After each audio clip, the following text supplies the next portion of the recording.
শিবরাত্রির ব্রতকথা। ফাল্গুন মাসে কৃষ্ণপক্ষের চতুর্দশ তিথি হিন্দু ধর্মে এক বিশেষ তাৎপর্য বহন করে। এই তিথিতেই পালিত হয় শিবরাত্রি, যা শুধু একটি ব্রত নয়, বরং বিশ্বাস, ভক্তি, আত্মসংযম এবং আত্মশুদ্ধির এক মহান উপলক্ষ। বলা হয়, বছরের সব রাত্রির মধ্যে এই রাত্রি সবচেয়ে অন্ধকার, সবচেয়ে নিস্তব্ধ এবং একই সঙ্গে সবচেয়ে পবিত্র। এই গভীর অন্ধকার রাত্রির মধ্যেই ভক্তরা খুঁজে পান আলোর পথ, ঈশ্বর শিবের আশ্রয়। প্রাচীন শাস্ত্র ও পুরাণে শিবরাত্রিকে সব ব্রতের মধ্যে শ্রেষ্ঠ বলা হয়েছে, কারণ এই ব্রত কেবল বাহ্যিক আচার নয়, বরং অন্তরের পরিবর্তন, পাপ মোচন এবং মুক্তির প্রতীক।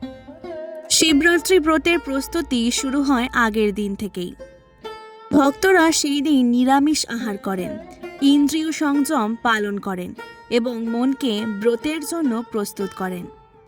ব্রতের দিন অধিকাংশ ভক্তই উপবাস করেন। কেউ সম্পূর্ণ নিরাহারে থাকেন, কেউ বা ফলাহার গ্রহণ করেন।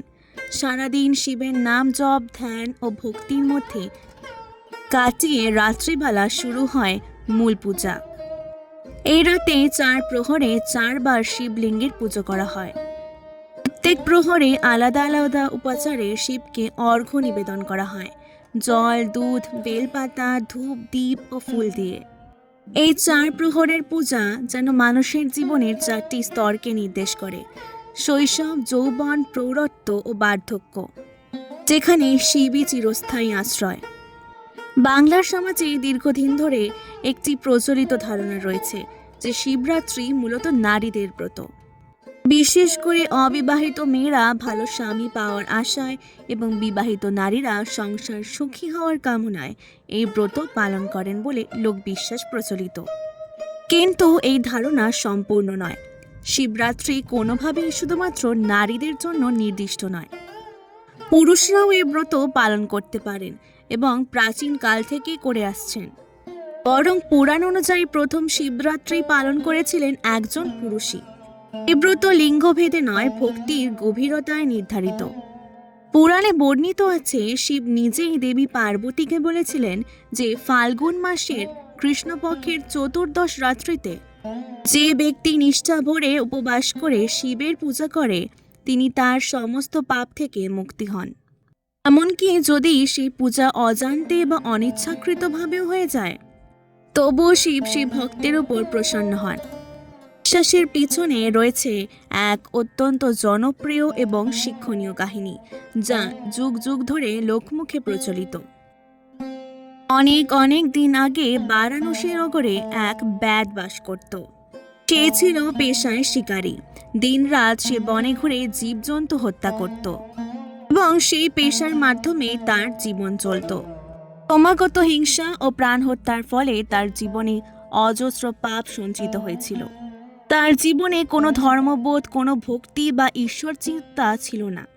একদিন সে আগের মতোই শিকারের সন্ধানে বেরিয়ে পড়ে এবং অজান্তেই গভীর বনে ঢুকে যায়। সারাদিন ধরে সে বনের এক প্রান্ত থেকে আরেক প্রান্তে ঘুরে বেড়ালো।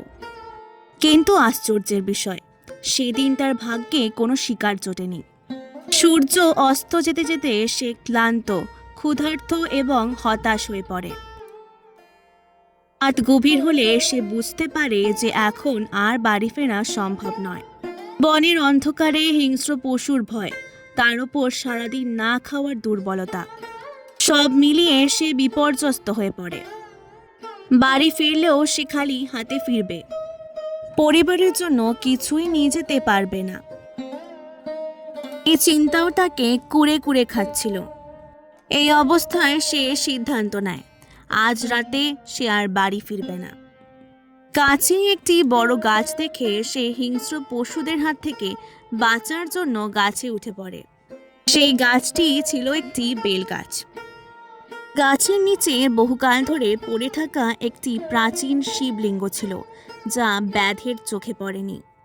সারাদিনের ব্যর্থতা, ক্ষুধা ও ক্লান্তিতে তার চোখ দিয়ে অজান্তেই জল গড়িয়ে পড়ছিল। সেই অশ্রু গাছের নিচে পড়ে থাকা শিবলিঙ্গের উপর পড়ে। তার হাত পা নড়াচড়া করার সময় গাছ থেকে কিছু শুকনো বেলপাতাও ভেঙে পড়ে শিবলিঙ্গের মাথায়। সে জানতো না যে বেলপাতা শিবের প্রিয়। সে জানতো না যে আজ শিবরাত্রি। সে জানতো না যে উপবাস ও রাত্রি জাগরণ শিব পূজার অংশ।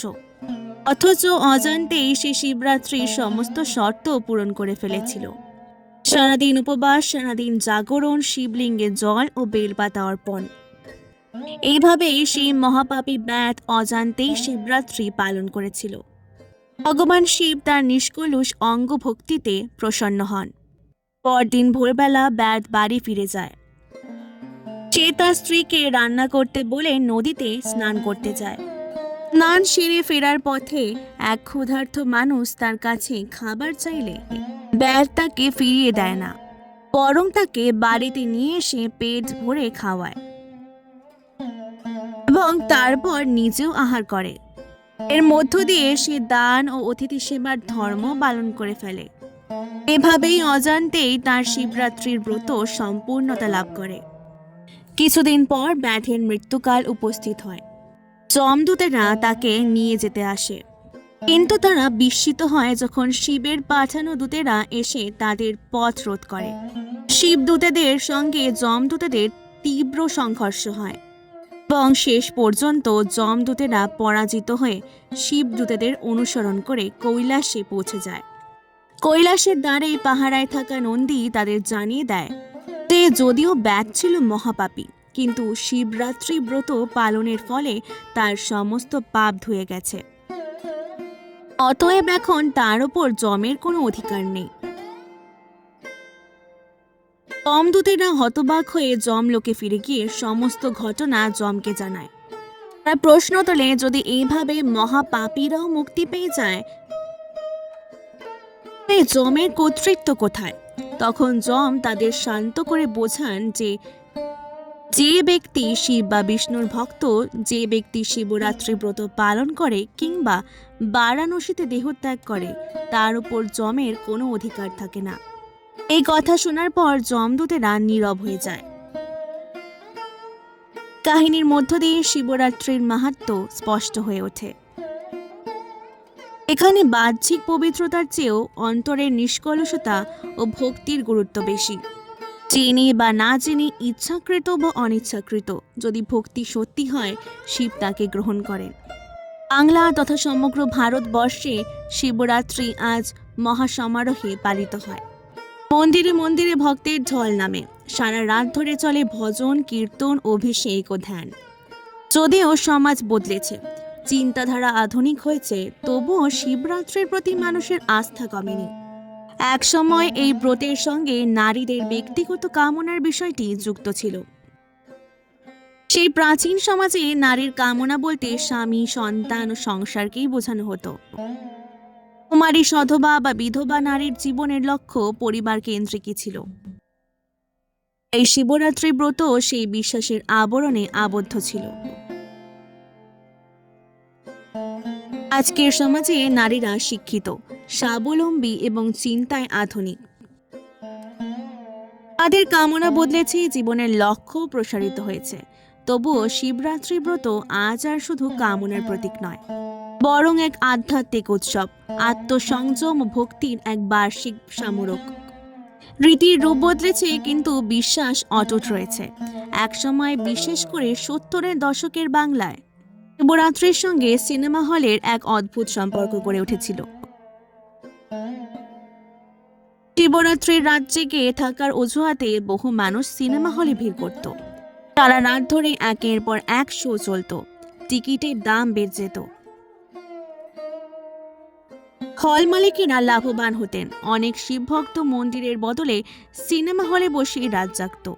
সেই প্রথা আজ আর তেমন নেই, কিন্তু শিবরাত্রির রাতে জাগরণ, ব্রত ও ভক্তির আবহ আজও অমলিন। ভাবেই শিবরাত্রি যুগে যুগে মানুষের জীবনে নানা রূপে উপস্থিত থেকেছে। কখনো ব্রত হিসেবে, কখনো উৎসব হিসেবে, কখনো লোক বিশ্বাসে, কখনো আধ্যাত্মিক সাধনায়।